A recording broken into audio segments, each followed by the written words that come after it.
Hello and welcome to the 28th episode of the Commander Quest podcast. Today we are going to be analyzing the elderspell, talking about a Samut Voice of Descent exerted deck, an Oketra Little Dudes God-Eternal Oketra to be specific deck, going over our collection statistics, and we are going to be covering some updates to the podcast. So first of all, I am one episode from the 6-month marker. I release an episode every week, and I have some bonus episodes. Currently, I believe I have 3. That's my guess. Hopefully, I'm right. I'm just going to assume that next episode is going to be the 6-month marker. I currently don't have any plans for it, but I might come up with something. But I also might decide just to not come up with something. We'll see. So, second thing, during the intro, hopefully I can find a better way to incorporate it, but there are time blocks in the description or chapters if you're watching on YouTube to skip to the parts of the episode you want to hear about. For example, if you just really love the exert mechanic and are thinking, do I really want to make an exerted deck? You can go in the description and listen to that, skip to that part. Now, I was thinking of putting it in terms of audio, but I'm sure you can figure out it's going to be very, very complicated.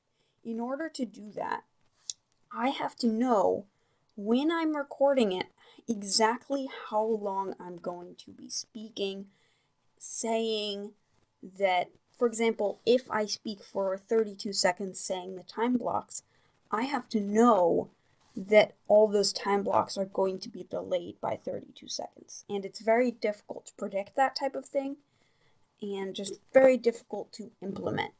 So I'm not doing that, at least for now, because it's extremely difficult.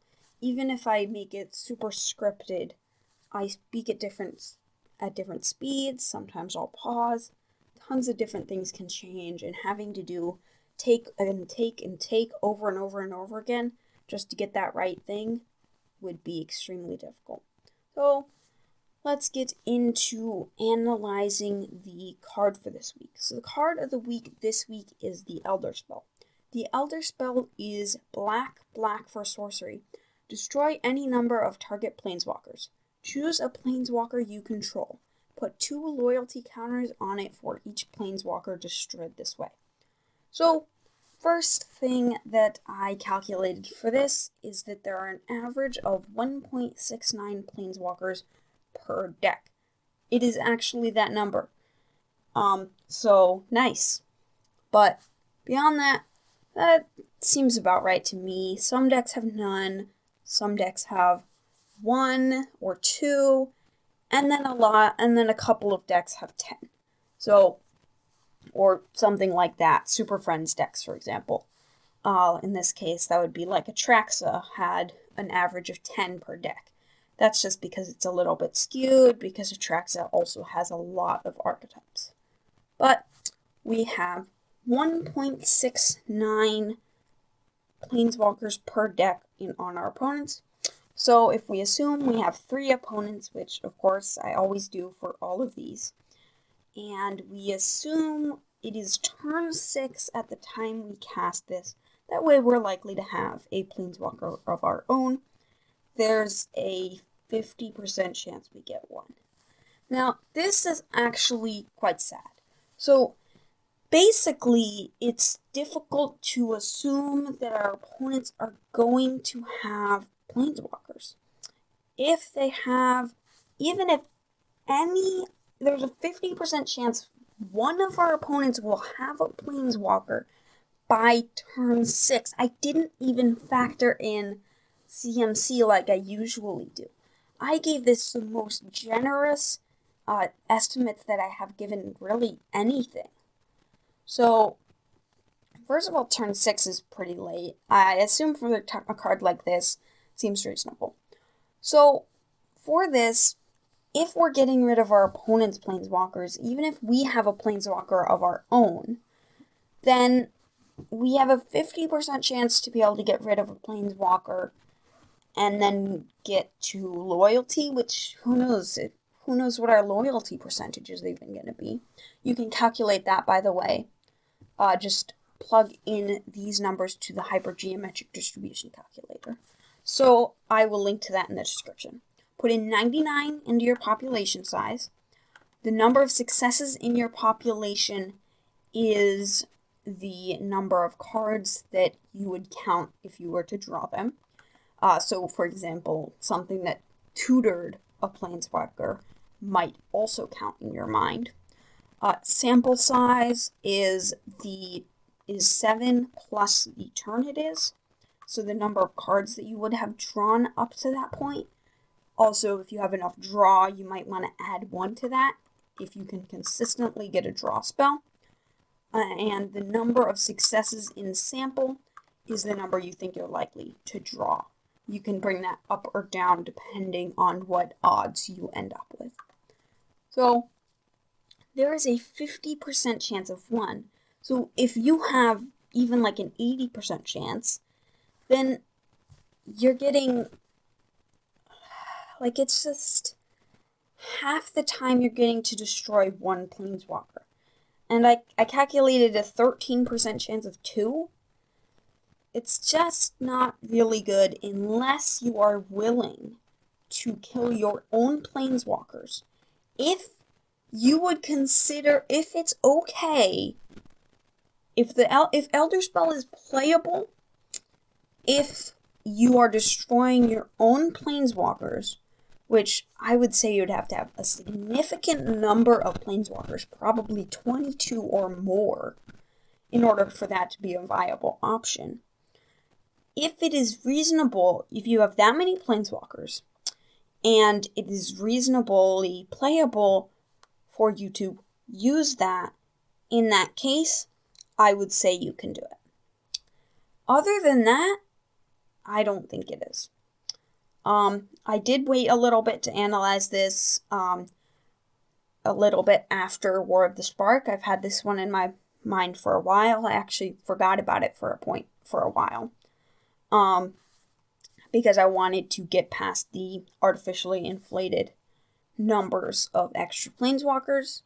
But even at that point, I don't think it would be good to put in a lot of decks. I would recommend, if you are having an issue with planeswalkers, first of all, what you can do is you can do a similar analyzing as I did. If you are playing against a Super Friends deck, these numbers change drastically. That's what you have to notice. All of these things drastically depend on your meta. If you are, for example, playing against a deck with 15 planeswalkers, I'd say that's about average. Yeah, that seems about right. Maybe 16 or 17 is a little bit normal. So if we assume that all of your opponents have a total of 20 planeswalkers, again, I'm going to cover how to use the hypergeometric distribution calculator. So all of our opponents' total deck size, 297. The number of successes in population is 20 planeswalkers. The sample size, if we're going to assume the same turn 6, we do 7 plus 6 is 13 times 3 is 39. So that's the number of cards that all our opponents are going to draw. And the number of successes. So if we have a 94% chance of 1, a 76% chance of it being 2, and a 50% chance of it being 3. So most of the time we will get probably 2. Maybe 3 if we're lucky, maybe 1 if we're unlucky. But most of the time we're going to end up being able to kill 2 planeswalkers, which by itself is very much worth it. Second of all, because it's very difficult to kill planeswalkers when there's a lot of them. Third of all, because you might have a planeswalker of your own. So If you are playing against a Super Friends deck, don't let this dissuade you. It can be extremely, extremely useful. And if you can get a hand on your opponent's deck lists, you can go through similar processes as I do and get a huge advantage. Now, I don't think it's really that important. I just like doing this to bring some underrated cards into the light. So, first of all, it is time to get into the decks. So today we have two decks. One which is an Oketra deck that likes to take advantage of cheap to cast spells and make lots of 4/4s. Real quick, before this, spoilers for Core 2021 are part of Magic News, but I decided not to cover them. I will cover them in the set release, and I will put the link in the description of where you can look at Core 21 spoilers.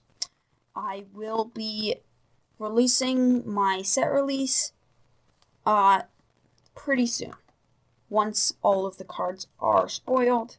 Currently, I do not remember when that will be, but I know it's fairly certain. I believe it's the 21st, but don't quote me on that. Alright, so real quick, I'm going to explain the Commander Quest. So the Commander Quest is my eventual goal in building all these decks. So I'm building like roughly 300 decks with no overlap in cards. So eventually I will have built decks with every single card in Magic that is legal in Commander. That is my eventual goal. That is what I'm working on, and that is what these decks are a part of. So if you're like, why isn't this card in there? It's because it's really limited, and I'm trying to balance these for this scenario. I'm not balancing them for play. I do when that's possible, and I do want them to be as close as possible to playable, but I'm trying to make all of these decks that, and that's really difficult, so it's not any type of competitive deck. So, first of all, we have the exerted deck. So exerted, if you do not know, is an ability where usually when they're attacking, but when they're doing, maybe if they're doing an activated ability or something like that, you may exert them. So what that does is it doesn't untap during your next untap step, and you get an extra effect. So basically, effects like this is, an example is On Crop Champion. 2 green, white for 4/4.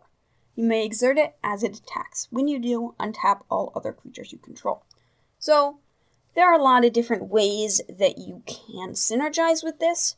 The first one is that some cards with exert, their exert triggers will trigger when you exert any creature, not just that one. For example, Battlefield Scavenger is 1 in a red for 2/2. You may exert it as it attacks, and whenever you exert a creature, you may discard a card. If you do, draw a card. The second way is, well, first of all, we have a total of 24 creatures with exert. The second way is with cards that either give it vigilance or that untap it.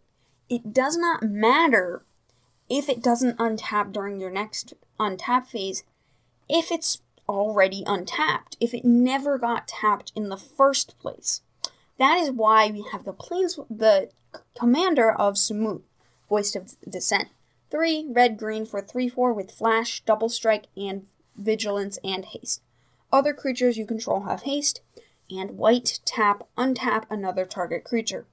This is a way to untap our stuff, and with it, we can make it so that it doesn't matter that our thing doesn't untap during the next untap step. That way we can just use the exert over and over and over again and get a huge advantage. So it is time to get into the next category that we can take advantage of it through, which is vigilance. Now I put quotes around this because some of them just untap the creature, and I categorize them in the same spot. So the reason that vigilance is good, and I would say even better than being able to untap the creature, is because it's never untapped in the first place. If we can give the creature vigilance permanently, we will always be able to exert it, and we will never have any repercussions.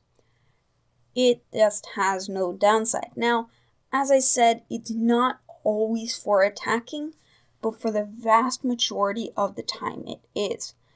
Just browsing through it, I'm fairly certain that there are only 2 cards in this deck that trigger on an activated ability and not from attacking, but I could be wrong. Oh, I see 3. All right. There are 3 cards in this deck that trigger from something other than attacking, but overall, that is very good. That means that for 21 creatures, if I can get a creatures you control, so if it covers all the stuff, then I will be able to trigger all of my exert triggers every single turn without any repercussion. That is just amazing. So we have a lot of different examples of that. For example, a Johnny the Great-Hearted is 2 green-white for 5 for a legendary planeswalker, a Johnny with 5 loyalty, and it has creatures you control have vigilance. +1, you gain 3 life. -2, put a +1/+1 counter on each creature you control and a loyalty counter on each other planeswalker you control. So this actually has a surprising number of planeswalkers, because a lot of planeswalkers like to give vigilance. Next is a Johnny Steadfast, which is 3 and a white for a 4 loyalty planeswalker, a Johnny. Until end of turn, up to 1 target creature gets +1/+1 and gains first strike, vigilance, and lifelink. Okay, we get to attack with 1 creature over and over and over again. Meanwhile, getting a Johnny up, right? And because they have vigilance, they can block super well, too. Plus the emblem is the -2 is put a +1/+1 counter on each creature you control, and a loyalty counter on each other planeswalker you control. -7, you get an emblem with if a source would deal damage to you or a planeswalker you control, prevent all but 1 of that damage. So, again, tons of useful things. Always watching, 1 white for an enchantment. Non-token creatures you control get +1/+1 and a vigilance. So, as you can see, there are a lot of different ways we can give vigilance. First, we can give 1 creature vigilance consistently, either through a recurring 1-turn effect, or we can give it through just an aura that is attached to it, such as Brave the Sand. Well, actually, no. Sorry. Such as Asha's Favor. 2 and a white for an enchantment aura. Enchant creature. Enchanted creature has flying, first strike, and vigilance. So, this can be quite useful. This way, it gets vigilance. It's 3 mana, which is alright, and it just consistently gets vigilance. So, as I said, there are a lot of different ways to give it vigilance. One other category of that would be Dauntless Aven, which is 2 and a white for a 2/1. When it attacks, untap a target creature you control, and it has flying. That way, we are consistently getting 1 creature vigilance, or quote-unquote vigilance, because it's being untapped by attacking with that. That is basically most categories of things that do that. Some things repeatedly untap things, some things untap your team, and there's a lot of different ways to do it, but those are the general categories and the ones that I'm going to cover. So, to reiterate, we have the vigilance category, which makes it so I can use my exert creatures over and over again. We have the exert category, which gives me the value. This is the center of the deck. We have the draw category, which just gets me some draw. I don't have very much of it, because sadly, it is very difficult to get draw in this challenge, and we have the removal category, which gets me removal. Same thing as draw, don't have too much. It's very difficult to get that in this challenge. One thing that I forgot to touch on in the beginning, but it's fine, I will touch on it now. I am considering a rules change for the challenge. I'm done going over this deck for now. So I'm considering making a rules change to the Commander Quest. Basically, the way it works now, I am not really able to build particularly powerful decks. I would say the optimal decks that I would build would be purely the not generally known, not too much known, super niche pieces for the decks. They would have all the uncommonly known cards in them that work well with the commander, and not all that staple fluff. Anyone can go and stick a pile of staples together, so I don't think it's useful to be presenting decks that have a lot of those. That is one of the reasons that I constructed the rules this way. But this way, when there are specific uses of these cards, I can't really use it twice. And sometimes niche things work really nichely in different decks. So I'm considering making a rules change. I think my goal would still be the same, to try to use all these cards. But for now, not going to do this. I will, if I can figure out a good way to format this so that I can remove staples and I can come up with a great way to present these things, then I am probably going to make the change. But for now, I'm just going to keep on doing the same thing. Alright, one more thing before I move on to the next category is technically Architect marks this as not legal deck because I included Basri, Devoted Paladin, in the deck. It is 4 white for 4 loyalty legendary planeswalker Basri. It was printed in M21. It has +1, put a +1/+1 counter on target creature. It gains vigilance until the end of turn. -1 whenever creature attacks this turn, put a +1/+1 counter on it. And -6, creatures you control get +2/+2 and gain flying until end of turn. The reason that this is categorized as not legal is what I already said. It was printed in M21. This is a new card from the new set, and technically the set has not been released yet, so you technically can't play it yet. But it fits so well into the deck that I just decided to put it in. Alright, next up is a God-Eternal Oketra Little Dudes deck. God-Eternal Oketra is 3 white for a 3/6 with double strike. Whenever you cast a creature spell, create a 4/4 black zombie warrior creature token with vigilance. When God-Eternal Oketra dies or is put into exile from the battlefield, you may put it on top of its owner's library, third from the top. So, there are basically 2 ways we take advantage of this. The first is just by casting tons of cheap, low CMC, commonly vanilla creatures, because I can take advantage of them in this case. Just casting those over and over. Well, not just casting a lot of those. I have 28 of them in the deck, so I can cast them over and over again. Well, not over and over again.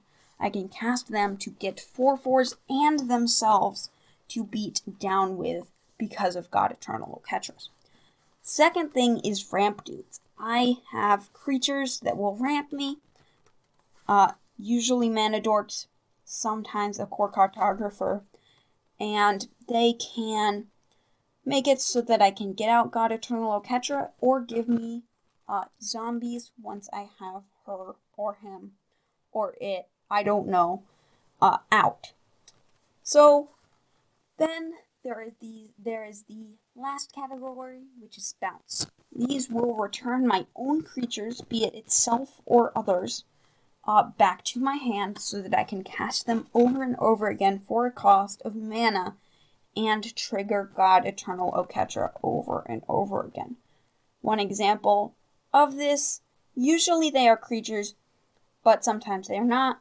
One example of this would be Aviary Mechanic. 1 and a white for 2/2. When it enters the battlefield, you may return another permanent you control to its owner's hand. That's an example of one that returns something other than itself. Complex Automaton is 4 for a 4/4. Beginning of your upkeep, if you control 7 or more permanents, return it to its owner's hand. So that's one that returns itself on upkeep. And then there are others. For example, Emancipation Angel, 1 white for 3/3 flying. When it enters the battlefield, return a permanent you control to its owner's hand. Now this is different because I can get it to return itself. That way I can cast it over and over and over again for 3 mana every time getting a zombie. That can be very, very useful. So, beyond that, there isn't too much. Those are the general categories. We have some more that return themselves at upkeep. We have some more that return themselves or return others at upkeep. There are a lot of different things like that, but usually they just replicate those categories of cards. Now, this is a pretty straightforward deck. I just have a ton of bounce, ton of little dudes that are vanilla, and a ton of ramp. I also have a Bygone Bishop for draw. Bygone Bishop is 2 and a white for 2/3 with flying. Whenever you cast a creature spell with converted mana cost 3 or less, investigate. And it is a 2/3. Now, I was considering saving this for a clue deck. Because I think that's something that I'm going to be making. And in fact, I have resisted from putting this into a lot of decks in the past for that specific reason. But at some point, I realized that this would just be awkward in a clue deck. The odds of me actually including it would be rather low, because I rarely, when I build that type of deck, realize I can use a card like this, because it just doesn't work. There aren't those creatures with converted mana cost 3 or less to support it. That is a very common issue with cards that I want to include in decks, so I decided to include it in here when I'm casting, first of all, tons of creatures with CMC 3 or less, and I'm recasting them a lot too. So it's a pretty straightforward deck. We have some vanilla creatures that we can get out of the way. We have some bounce that we can recast over and over again, and we can just churn out so many zombies. We have ramp to get up to God-Eternal Oketra, and it's still good even if we draw it after. And we have just Bygone Bishop as draw.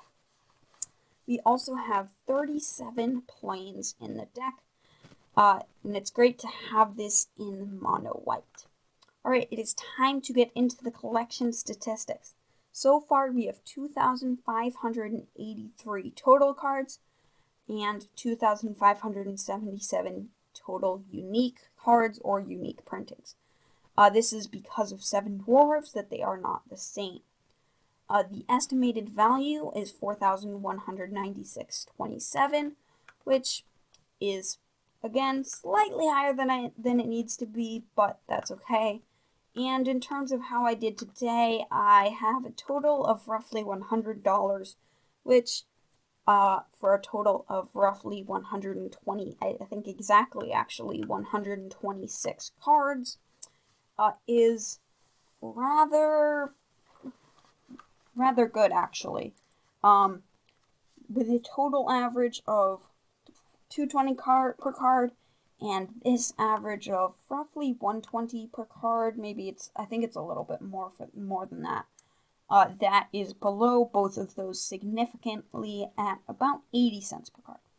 In terms of color distribution, we have 373 green, 497 red, 252 black, 406 blue, 382 white. So this is actually really good. With this mono white deck, and I also built a red, green, white deck, white is almost completely caught up.